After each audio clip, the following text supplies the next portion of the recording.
Okay, let's jump right in. Because today, in this explainer, we are investigating what I can honestly only describe as a $4.4 billion corporate true crime story.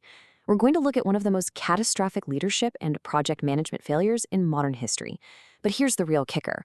We're also going to uncover its shocking direct connection to the massive failure rates we are seeing right now in today's AI enterprise projects. We'll be pulling from historical data from JCPenney's 2012 crash and putting it side by side with 2025 AI deployment data from S&P Global. The parallels here, they're absolutely going to blow your mind. Just listen to this quote and let the sheer gravity of it really sink in for a second. "We didn't pilot, which is a mistake we're learning from." That's Ron Johnson speaking on a JCPenney earnings call back in August 2012. By the time those exact words actually left his mouth, the company had already bled $3.2 billion in revenue. He had rolled out a complete, monumental business transformation to all 1,100 JCPenney stores without running a single pilot. Just zero validation.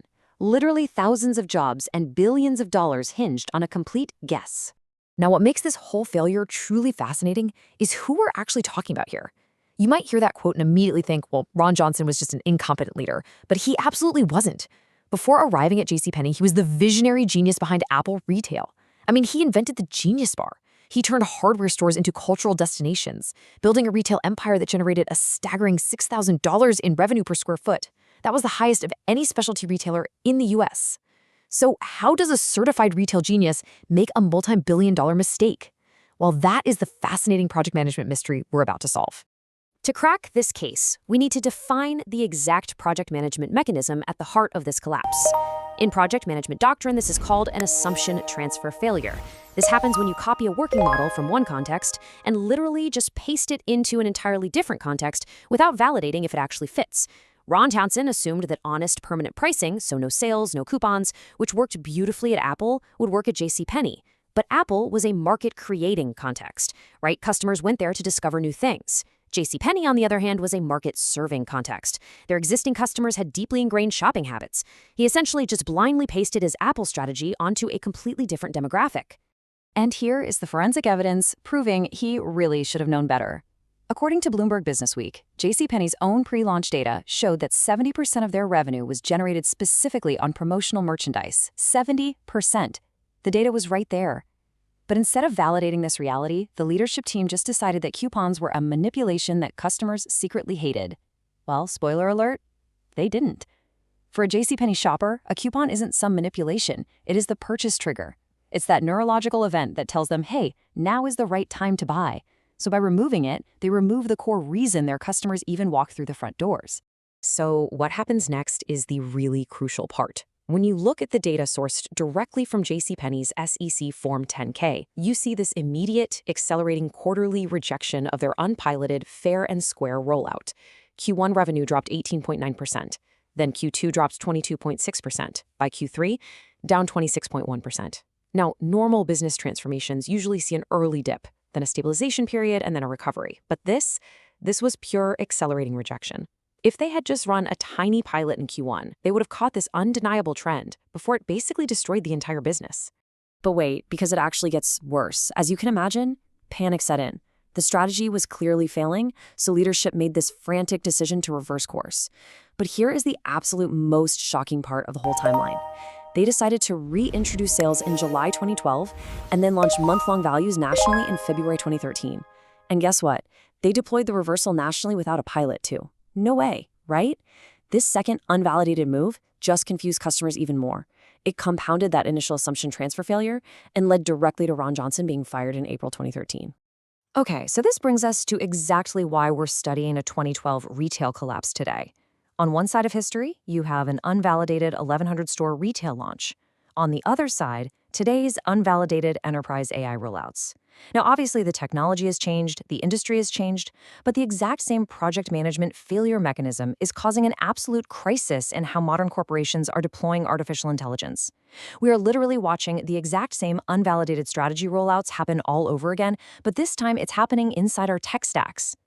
And hey, don't just take my word for it. According to some truly staggering data from S&P Global Market Intelligence, in 2025, 42% of organizations abandoned most of their AI initiatives. That is up from just 17% the year before. Just think about that for a second. AI technology is rapidly improving, costs are dropping, the tooling is getting incredibly good, yet the abandonment rate more than doubled? The technology isn't the variable here. The project management is. We're seeing this massive explosion in enterprise abandonment because leaders are making the exact same assumption transfer error. Let's dig a little deeper into the actual mechanics of this modern failure. According to MIT Project Nanda, a massive 95% of Gen AI pilots show absolutely no measurable profit and loss return. Why? Well, because exactly like Ron Johnson's focus groups, these aren't real, rigorous pilots. They're essentially just unmeasured demo environments being applied at scale. Teams are taking an AI agent that works flawlessly in a highly controlled, sterile demo, assuming it'll work identically for super complex enterprise workflows, and then just rolling it out widely without ever establishing a real baseline. And to really reinforce this modern parallel, check out this finding from Forrester. 41% of AI agent deployments that result in negative ROI can be traced back to one single root cause: unclear success criteria at the point of deployment. This impartially proves that the current AI crisis stems directly from deploying complex, transformative technology without defining what success actually looks like at 90 days or 6 months or a year out.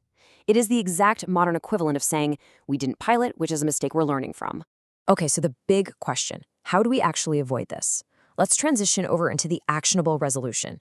We've seen the disaster, so now let's explore how the most successful project managers today, the top 5% of AI programs generating real, measurable returns, actually fix this governance trap. Pulling from data from MIT, Gartner, and Forrester, we know that successful PMs treat pilot governance as the ultimate safeguard against assumption transfer failure. They follow a super strict, totally non-negotiable 3-step sequence before a single dollar of budget is ever approved. Step 1, write specific success criteria. And I mean specific, not just improve productivity, but reduce report prep time from 4 hours to 45 minutes by November 30th. Step 2, run a real, narrow pilot. Real users under real production conditions, not some sterile, perfect demo. And step 3, write the kill condition.